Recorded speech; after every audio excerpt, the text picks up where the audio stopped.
After letting the situation ruminate over the weekend, it's, well, coming back to assess what's going on in Ukraine between Russia and the Ukrainian forces. Obviously, who else will be fighting there? Oh my god, the globalists. Yeah, we got it. Okay. But no, just giving it some room to breathe here over the past couple of days. I've really come back to look at the information and really just the entire news landscape over the weekend. I've come back finding it incredibly lacking, really, for a multitude of different things. Okay, trolling through the different news sites that I go over before I record my videos. It's like, okay, normally there's over the course of the weekend, right, from Friday evening until, well, today when I go to do my recording and stuff. It's like, okay, how much stuff has been put out there normally, like specifically on Epoch Times, where eventually we're going to start after I get my preamble out of the way, and going through other sites like New York Post or Breitbart, Federalist, New York Times, CNN, taking a look at what's going on behind the scenes, how much stuff has gone over. Normally, I'm used to and accustomed to be seeing 5, 6, 7, maybe if it's a specifically a busy weekend, like 10 pages worth of stuff. 3 is what I came back with from Friday evening until today, this afternoon locally, whatever it is, 4 or 5 in the afternoon by the time that we're done recording here for the day. And it's like, oh, okay, cool. So that makes me a little bit uneasy, and I've mentioned this before. It's like whenever things are going off, that there are things that are going on in the back burner, right? You got the never-ending pandemic, you got this war here, sure. But normally, what I was seeing there in those 3 or some odd pages on Epoch Times or even on Daily Mail, you'd see, your standard amount of the propaganda, right? Oh my God, there was somebody who turned up and they had one of these Ukrainian refugees. Oh my God, they turned up with a swastika burnt into their skin. It's like, and it was done by Russian troops. It's like, can you quantify any of this, or does it just make for a nice clickbait headline?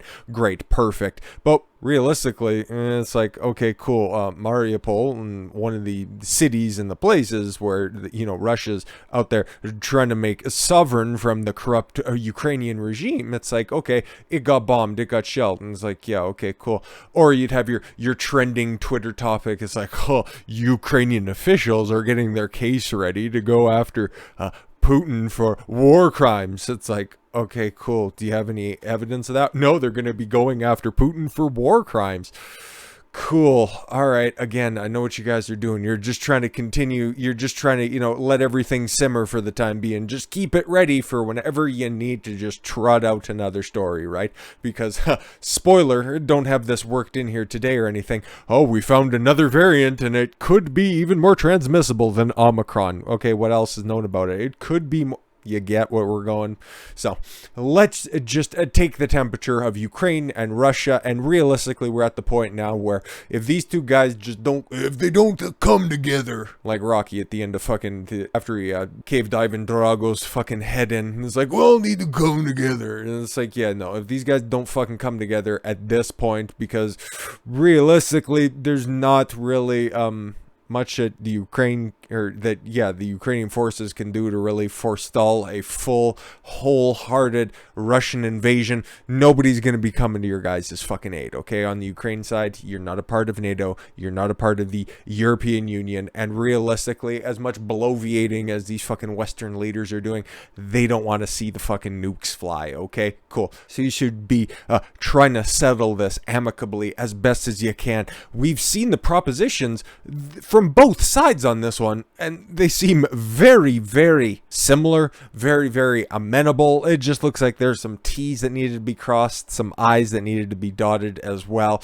and that's where we should be at this point. But it looks like Ukraine broke off the peace talks. Oh, okay, that's because President Zelensky over there, he had some prior commitments that he needed to attend to. We'll get to that.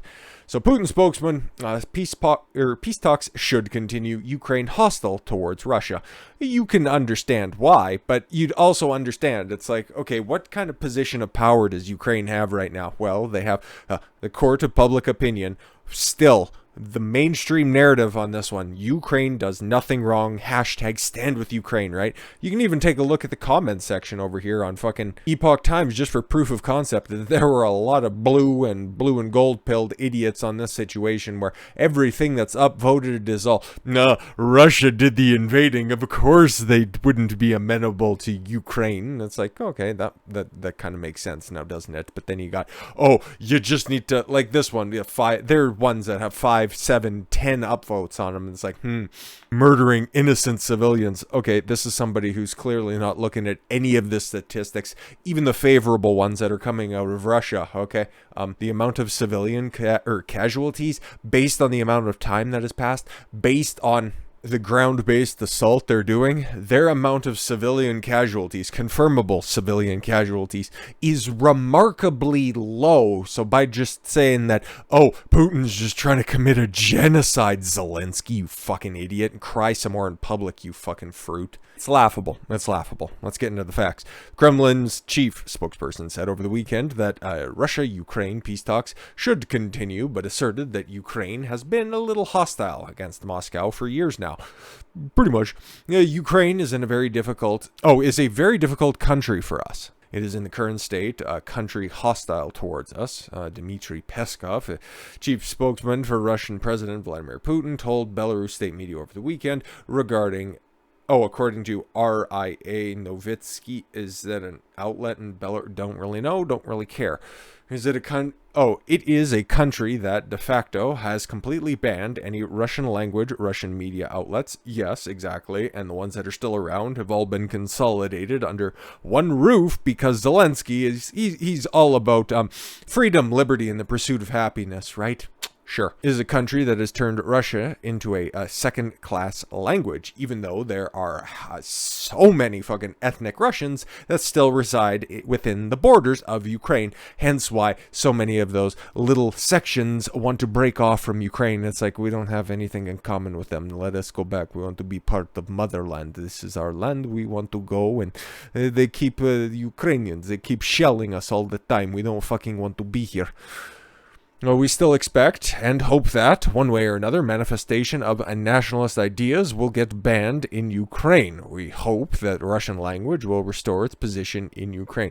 Nationalist in regards of Ukraine nationalism for the people who don't want it, but then very tricky situation. But that's what he's going on with that one. It's not too much deeper with that. And then at the same time, this is also a spokesperson for a government, so you can trust him about as far as you can throw. Moscow and Kiev have held several rounds of negotiations in Turkey by video conference and elsewhere since the start of the conflict on February 24th. Few results, however, have been produced so far, except for last week when Russia said that, yeah, we're going to go ahead and withdraw troops. Oh, but there was still shelling that occurred. Yeah, withdraw some troops. Scale down their operations around Kiev, okay, as a sign of good faith. It seems to be a pretty good development, but no, that's all right.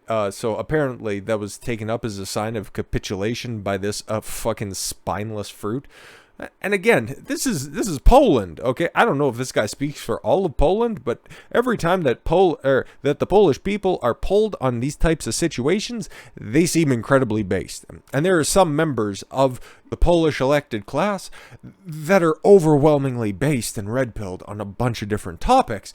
So I don't know where this dude's fucking coming from, okay? Sanctions against Russia aren't working. Did you see the ruble rebound and get back to the same levels it did even before all the sanctions started to come into place in record fucking time? Yeah, no shit. It's only affecting the people and the places that are sanctioning Russia. They need to be more robust. What do you mean by that? Can you clarify that? I want some clarification on that. It says Polish Prime Minister. Polish Prime Minister Mateusz Morawiecki, Polish names, they're crazy, said that Western sanctions against Russia over its invasion of Ukraine aren't having their intended impact. Yeah, like most of the sanctions that are ever implemented mostly don't fucking work, and it's just punitive action taking place. With the rebound of the Russian ruble, proof that the existing measures are not robust enough. We didn't sanction hard enough. What? That's retarded. Morakevich on Saturday met with EU Parliament President, Roberta Metsola. How many women are in charge of the fucking European Union that continues to fail? Okay, because you got Ursula von der Leyen, and then you got this other broad. Anybody else see any red flags with like little stars and hammers and sickles in the top left-hand corner? Which initially plummeted following the imposition of sanctions, but has since rebounded as proof that the sanctions aren't having their intended impact. The Polish leader was saying about Russia's currency and its economy that was going to be crumbling any day now, and then that record rebound, and it's like, fuck, we need to lock down harder. How are you going to do that? I don't get how you're actually going to accomplish that, because now you got Russia out there saying, we're just maybe not going to export any food to any countries that are being unfriendly to us. What does that mean? Places that put in these unnecessary and worthless fucking sanctions. So now everybody else is going to suffer, because that's the difference. You can't buy from that place. Now they're just not going to sell. Oh, fuck, because guess what? Okay, Russia has a big fucking service base that they can now sell to, right? Working on their relations with India and with China, even more so. That's where all of these sanctions were very effective, okay? Just cutting off Russian relations, okay? If that was the intended purpose of this, if that was to just push them into the waiting hands of India, which there are, 1.1 billion people to fucking service there. If you think that Russian wheat isn't as good to just move over there into India as it was for the rest of the world, you're sadly mistaken. And then also the ever-waiting arms, okay? Because you think that China doesn't want to get into the Russian market as well. They have so much fucking land, and China, in case you forgot, has a whole bunch of fucking people. So again, that trifecta of countries working together, that is a ton of resources, that is a ton of connections, and that is a ton of ambition. And that last part right there, that ambitious part, that should be fucking making people a little bit unsettled. But anyways, what else did Morakevich have to say? This means that the economic measures, microeconomic, macroeconomic, all types of economic, financial, budgetary, and monetary. He said so much shit without actually saying anything, okay? Every type of money-related service, okay? Micro, macro, money. Yeah, we got it. You fucking suck, dude. You're not a very good speech writer, or whoever wrote that speech for you. You're not a very good speech deliverer, or at least editor on the fly. Have not worked as some politicians would have liked. Yep, but it worked exactly as well as economists and the people in the know when it comes to sanctions, okay? They were telling you, this isn't going to fucking work. Oh, yeah, we're just gonna go ahead, we're going to sanction everybody. It's like, oh, okay, cool. Morakevich then called for real sanctions to be imposed on Russia. Real sanctions? What do you mean by that? Echoing the remark he made a day earlier when he urged the EU to just start shooting Russians on sight. To press ahead with a radical cutoff of Russian fossil fuel. And it's like, no, we like the lights that turn on and off. We won't be doing that. And the confiscation of assets of Russian oligarchs. Oh, really? Yeah, just start punishing Russian people. Oh, don't worry, it'll just be the rich people. How rich are we talking here? Like the super wealthy. What's the cutoff for super wealthy? Just shut up and stop trying to make me fucking define my terms. Listen, we just want to punish Russian people because we can't get ourselves out of this situation fucking easily at this point, because they've doubled down so much on their support of Ukraine without doing their cursory investigation as to, is this a place we're supporting? Spoiler, it's not. The EU has pledged to phase out imports of Russian energy within 5 years. Yeah, we'll get to it when we get to it. With some EU member states unwilling to move faster due to their reliance on Russian oil, gas, and coal imports. What about switching over to nuclear? No, we're shutting down and mothballing those facilities. Why? Because energy independence. Yeah, we don't need that. We just we need to support this whole globalist narrative, and we need to we need to start relying on everybody else in the world until they don't want to do something that wants to go along with the globalist narrative, and then you end up with a situation where you cut off your nose to spite your face, but you're the good person, right? You got those virtue signaling points. Unbelievable. Poland, which sees Russia's actions against neighboring Ukraine as a grave threat to its own security, is pressing ahead. They have no intention in invading any NATO countries, any EU countries, because they know, okay, this is Russia, by the way, that will be met with an equal or greater force, and they don't want to fuck around with that. They want to go in, okay, they've been talking about fucking going against Ukraine for a long fucking time now. So I don't know what to tell you, kid. Should have done some reading beforehand. But they're pressing ahead with a plan to complete the embargo on Russian coal, gas, and oil imports by the end of the year. Sure thing. I'll make sure to check back in once all of this gets all finished, and they'll be like, no, we're opening up the borders once again. We need that. It's getting cold this winter. Don't worry about it.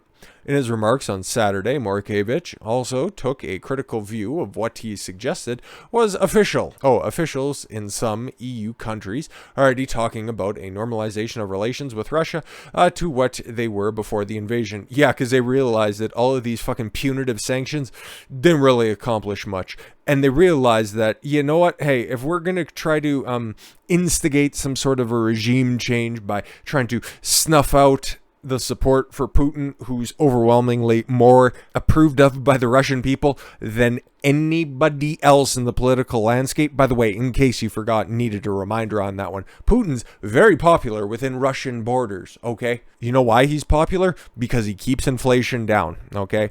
He makes the country sustainable when it comes to everyday fucking needs. They are self-reliant. They are energy independent. They are the average Russian cost of living did not go up, okay? Sure, if you wanted your luxury goods, if you wanted to go out there and buy a Mercedes-Benz, you wanted to, I don't know, buy another fucking Rolex watch, okay? It might have been a little bit tough to come by, okay? It might have been a little bit more expensive. But for the average Russian person living their day-to-day life, they didn't feel the fucking squeeze of any of these nonsensical sanctions over the past month. That's why they don't give a fuck what you guys are doing. The only people who are suffering right now are in those European Union countries that were like, well, we're not going to buy your oil and gas anymore. And the Russians were like, fine, China and India and the other countries that we're affiliated with, they'll just buy it. That's fine. Eventually, you're going to have to come crawling back, and even quicker than what anybody expected when it came to a rebound of the Russian ruble, which, again, there are two different types of inflation, right? That this fucking moron here in Poland doesn't quite understand. A micro economics and all that stuff. Here's something else that you didn't quite remember. There's internal and external inflation. Internal inflation on the ruble didn't change a bit. External inflation, when it comes to buying and paying back different debts on the world stage, sure, that changed. But guess what? Guess who's doing all the buying? People going into Russia. Russia's not buying a whole lot of shit. They set themselves up to be set for this fucking invasion. They could weather the storm. It looked like the rest of these globalist idiots who were out there relying on everybody else to take care of all their needs instead of just stockpiling before they made these rash, emotional bitch decisions. Now who's crawling back? Crawl back. Now you can crawl back on my terms. Only if I want to sell to you. By the way, you're going to be paying in rubles, bitch. Some EU leaders are treating the sanctions as a smokescreen for their inaction. The sanctions are supposed to bring Ukraine peace, not to appease Europe's guilty conscience. The sanctions are supposed to stop Putin, and if they haven't, it means that they aren't robust enough. Where in the world have sanctions been effective? Ever. Literally ever. I'll wait.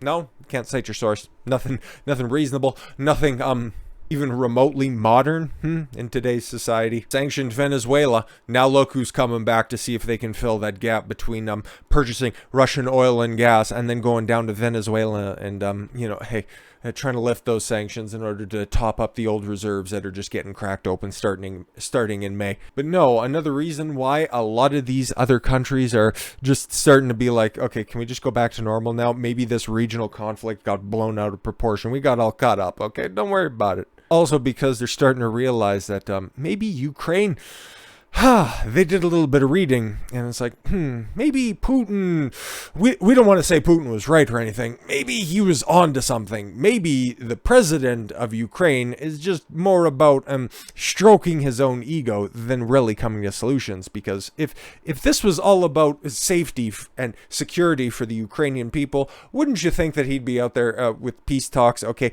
wanting to get an audience with Putin so that they could hash his shit out instead of, I don't know, just mailing in a fucking call for action to the Grammys? Like, the fucking, of all places, the fucking Grammys, dude. And it wasn't even advertised beforehand. It was a surprise speech at the Grammys. Cool. Nobody has ever fucking watched the Grammys, okay?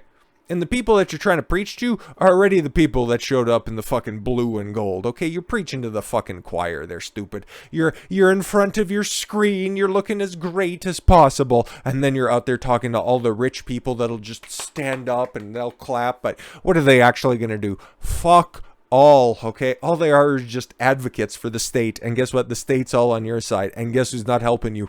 The fucking state, dude. Sucks to suck. Ukrainian President Volodymyr Zelensky appeared in a video message at the Grammys to ask for support and telling the story of Ukraine's invasion by Russia. Oh, sure. He's going to give you the true and accurate representation of what's going on, I'm sure. During a pre-recorded message it aired on Sunday's show, thank you for clearing that up because I wasn't too sure when the Grammys were. He likened the invasion to the deadly silence threatening to extinguish the dreams and the lives of the Ukrainian people, including children. Oh my god, children most affected. Our musicians wear body armor instead of tuxedos. They sing to the wounded in hospitals, even to those who can't hear them, he said in English. But the music will break through anyway. Yeah, exactly. Unlike Russian musicians in Canada and United States, where just for the fact that they were born Russian, they are being cancelled. But don't worry about that. My very real, very factual story that should hit you in the heartstrings. A recording academy with its partner Global Citizen prior to the ceremony highlighted on social media campaign called Stand Up for Ukraine. Cool. Just another virtue signaling project. That's great. To raise money and support during the humanitarian crisis. Fill the silence with your music. Fill it today to tell our story. Tell the truth about the war on your social networks, on television. Support us in any way you can, but not silence. And then peace will come to all our cities. Sure, if you just tweet hard enough, that's going to send the Russians home, right? Instead of you doing your fucking job and getting back to that ceasefire talk table, you goddamn idiot. No, just go out and set yourself up, right? Make your face far more recognizable. Sorry. So when this is all said and done, and when people realize that you have not been an effective leader for the Ukrainian people, you can already plan your golden parachute and you can get out there and you can have your talking head position if that's what you're out there searching for, or your reality television show. Because at the end of the day, this is an actor. This is a fucking comedian, dude, with no prior experience leading anything except for like what, his assistant on stage to cut him in half in a fucking box. This guy's a fake, a fraud, and a phony. And while it sucks what's happened to the Ukrainian people, it's directly as a result at this point of that motherfucker not doing his goddamn job. And if you still stand for Ukraine, just do a little bit, just a tiny bit of research as to what is actually happening, okay? Not the propaganda that's out there, okay? Oh, there's the rapes that are happening in the streets and nobody's doing anything. Cool, that's great. Anything substantiated? Nope, but there's a tweet about it by a blue check mark and it's bad, and I believe that. Hashtag stand for Ukraine. Fuck off. With all that said, thank you all very much for the gift of your time. I've been John Consuelo. Why don't you follow your gut and get after it. Take care, everyone.